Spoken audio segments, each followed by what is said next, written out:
الصلاة كانت على المؤمنين كتابا موقوتا.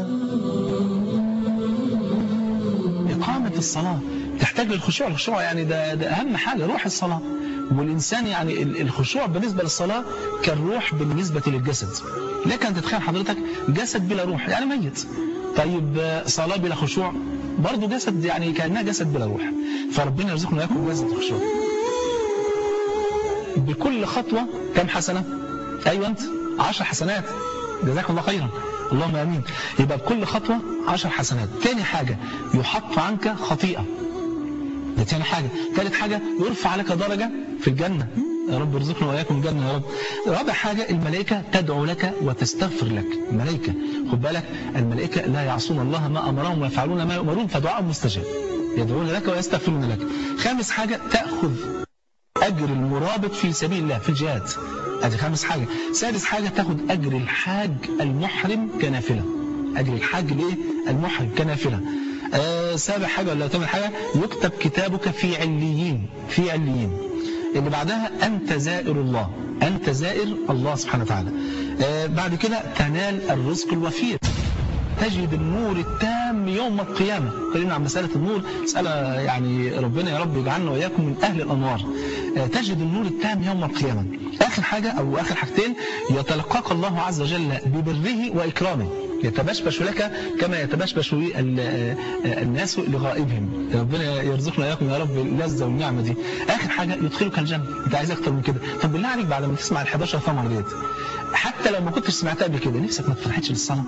أنا متهيألي دلوقتي يعني ممكن تقوم وتسيب الحلقة وتصلي. احنا بدأنا الصلاة، رفعنا ايدينا، وضعنا اليد اليمنى الكف على الكف على الصدر، قرينا الفاتحة والسورة، رفعنا ايدينا تاني، ركعنا، بان الركوع واضح جدا، رفعنا من الركوع الرفع وقلنا أذكار الرفع من الركوع، ووقفنا حتى عاد كل عضو إلى موضعه.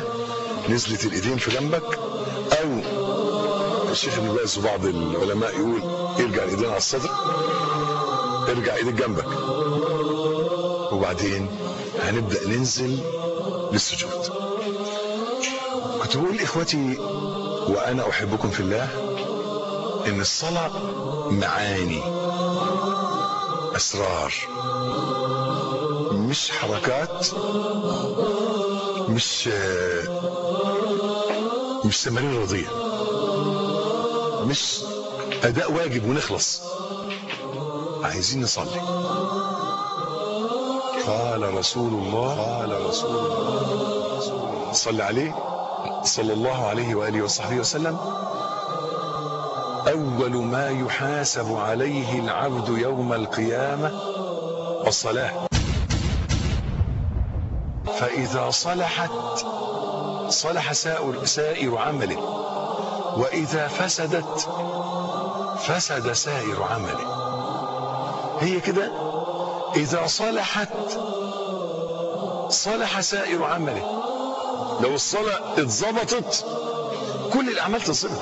هناك أصول مرتبطة ببعضها، فكل أعمالك وعباداتك مرتبطة بالصلاة. إذا صحت الصلاة صلحت الصلاة صلح سائر عملك، وإذا فسدت الصلاة فسد سائر عملك. عشان كده سلمان الفارسي رضي الله عنه يقول: الصلاة ميزان، لو ظبطت الصلاة يتظبط معك الصيام، ويتظبط معك التراويح، ويتظبط معك اللسان. عشان كده أنا بتعجب من واحد بيصوم وما بيصليش. أحلى، أنت بتعبد مين؟ ما هو اللي أمرك بالصيام أمرك بالصلاة. واحدة بتصوم ومش محجبة، سبحان الله العظيم. ما هو اللي أمرك بالصيام أمرك بالصلاة، أمرك بالحجاب.